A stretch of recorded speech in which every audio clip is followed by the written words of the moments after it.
নমস্কাৰ ছাত্ৰ ছাত্ৰীসকল, আজি তোমালোকক টেন্সৰ বিষয়ে কিছু শিকাবলৈ লৈছোঁ। আমাৰ এই চেনেলটোৰ জৰিয়তে কিছু শিকাবলৈ প্ৰয়াস কৰিছোঁ। যদি তোমালোকৰ কিবা ডাউট থাকে আমাৰ কমেণ্ট ছেকশ্যনত জনালেই হ'ল। আজি আমি টেন্সৰ বিষয়ে আৰম্ভণিতে টেন্সৰ বিষয়ে শিকোঁ।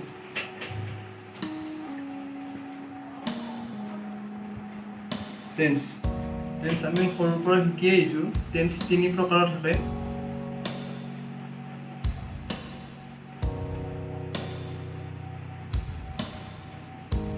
প্ৰেজেন্ট টেন্স মানে হৈছে তোমাৰ বৰ্তমান সময়, বৰ্তমান কাল। তাৰপাছত আহে পাষ্ট টেন্স মানে হৈছে অতীত কাল, আৰু তাৰপিছত আহে ফিউচাৰ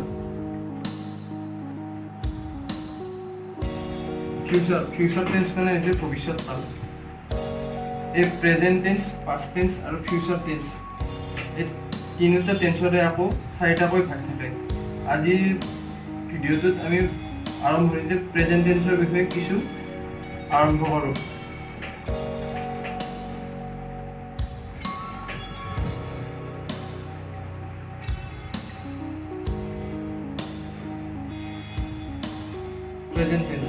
প্ৰেজেন্ট টেন্সৰ আকৌ ভাগ 4টা।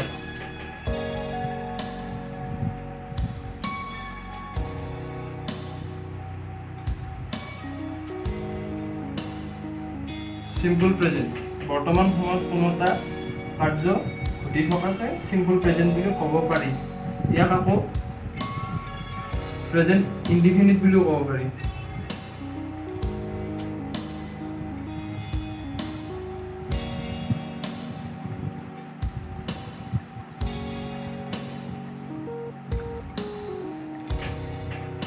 তাৰ পাছত আহে তোমালোকৰ প্ৰেজেন্ট কণ্টিনিউয়াছ।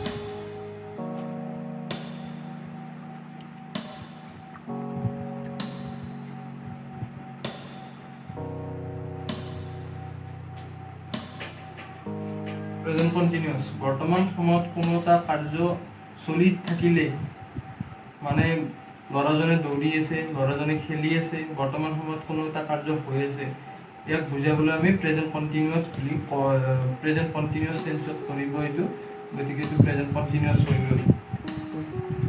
তাৰপাছত আমাৰ আহে প্ৰেজেন্ট পাৰফেক্ট কণ্টিনিউয়াছ। তাৰ আগতে আৰু এটা লিখিব পাৰি প্ৰেজেন্ট পাৰফেক্ট।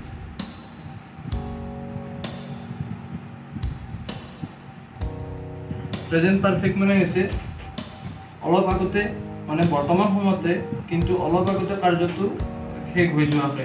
মানে ল'ৰাজন অলপ আগতে গ'ল, হি হেড গান জাষ্ট নাও, অলপ আগতে গ'ল, তেনে অৰ্থত বুজাবলৈ গ'লে প্ৰেজেন্ট পাৰফেক্ট আমি ব্যৱহাৰ কৰোঁ। তাৰপাছত আহে প্ৰেজেন্ট পাৰফেক্ট কণ্টিনিউয়াছ।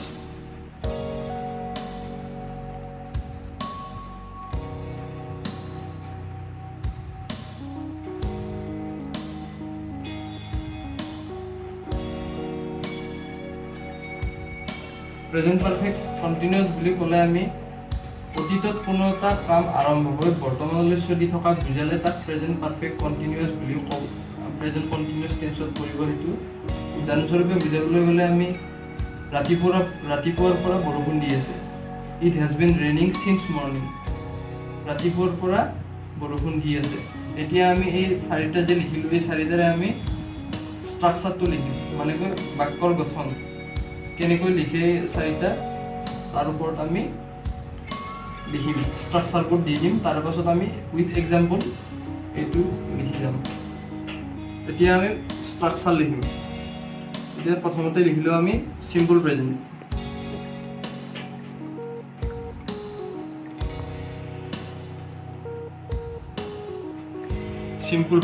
চিম্পল প্ৰেজেন্টৰ তোমালোকৰ গঠনটো কেনেকুৱা হ'ব?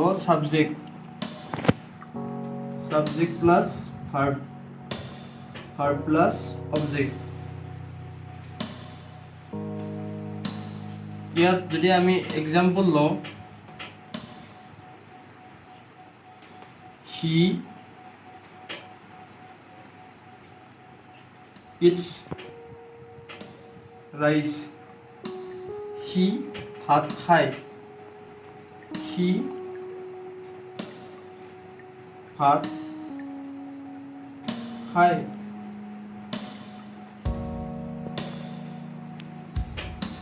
এইটো হ'ল তোমালোকৰ সাবজেক্ট, এইটো হ'ল ভাৰ্ব, এইটো হ'ল অবজেক্ট।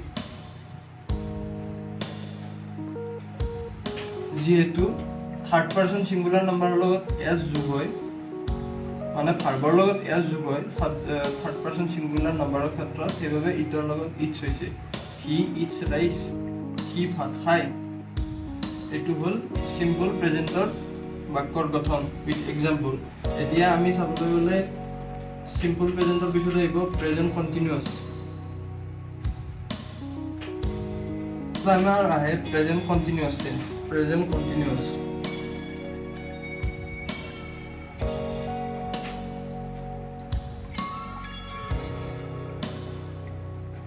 প্ৰেজেণ্ট কণ্টিনিউৱাছ বুলি ক'লে মই আগতেও কৈছোঁ, বৰ্তমান কোনো এটা কাম চলি থকাকে প্ৰেজেণ্ট কণ্টিনিউৱাছ বুলি কয়।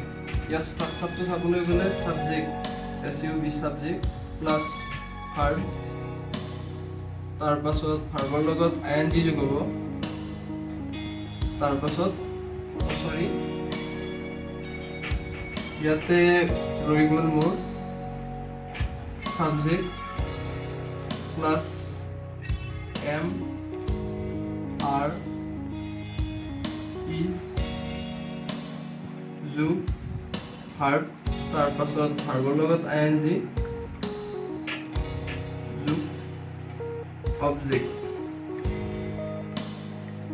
এইটো হৈ গ'ল বাক্যৰ গঠন। এতিয়া ইয়াৰ এক্সাম্পল ল'লে আমি সি ভাত খাই আছে, এইটো যদি আমি লিখিবলৈ যাওঁ, he is EATING, he is eating rice, সি ভাত খাই আছে, সি ভাত খাই আছে। মই আগতেও কৈছোঁ, বৰ্তমান সময়ত কোনো এটা কাৰ্য চলি আছে, সি ভাত খাই আছে, সেইবাবে ইয়াত হি ইজ ইটিং ৰাইচ এইটো ষ্ট্ৰাকচাৰত পৰিব। তাৰপাছত আহে প্ৰেজেণ্ট পাৰফেক্ট।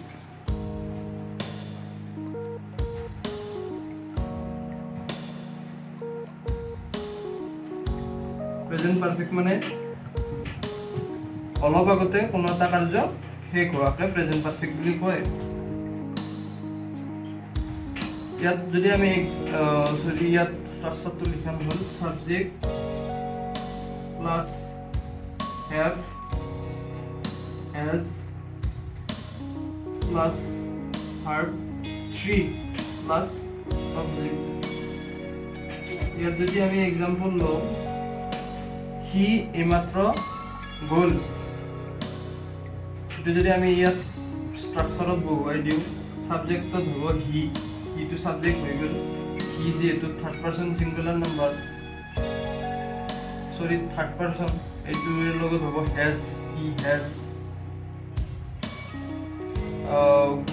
গোৰ ভাৰ্ব 3 হ'ব গান।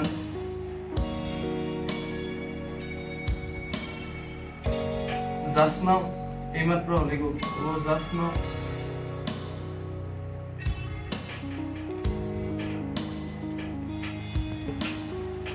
তাৰপাছত আমাৰ আহে প্ৰেজেণ্ট পাৰফেক্ট কণ্টিনিউৱাছ।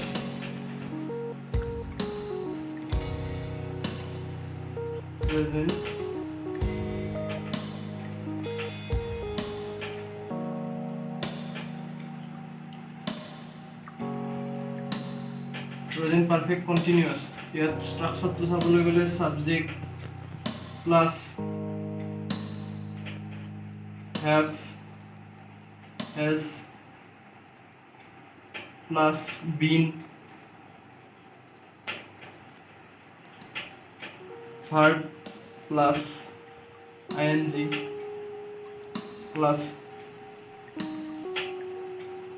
সিন্স, বা কেতিয়াবা ফৰো হয় কিছু ক্ষেত্ৰত, plus object. Present perfect continuous.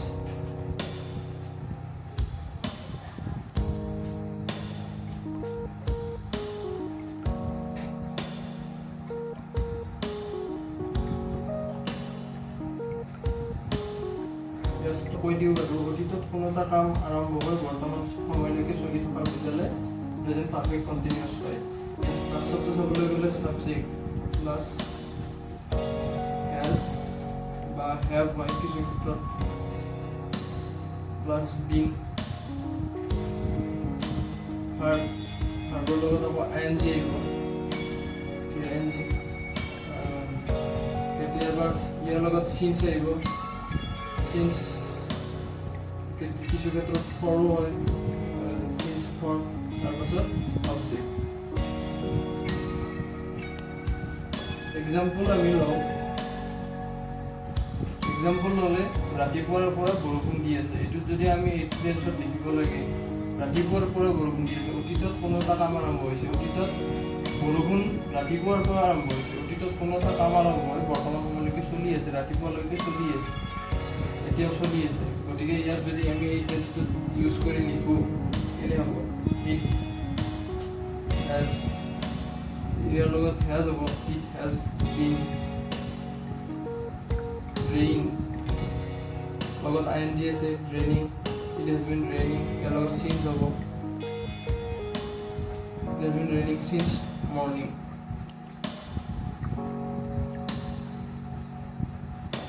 আজিলৈ বাৰু ছাত্ৰ ছাত্ৰীসকল ইমানতে সামৰিলোঁ। ভিডিঅ'টো চোৱাৰ বাবে ধন্যবাদ, আৰু যদি ভাল লাগে শ্বেয়াৰ আৰু ছাবস্ক্ৰাইব কৰি দিবা, লগতে লাইকটো কৰি দিবা। আৰু নেক্সট ভিডিঅ'ত আমি পাষ্ট টেন্সৰ বিষয়ে, ফিউচাৰ টেন্সৰ বিষয়ে জনাম কেনেকৈ কি কৰে, আৰু প্ৰেজেণ্ট টেন্সৰ বিষয়ে কিছু থাকি গ'লে আমি কৈ দিম বাৰু। আৰু তোমালোকৰ কিবা যদি ডাউট থাকে কমেণ্ট ছেকশ্যনত জনাবা, আৰু ভিডিঅ'টো শ্বেয়াৰ কৰিবলৈ নাপাহৰিবা যদিহে ভাল লাগে। ধন্যবাদ, থেংক ইউ।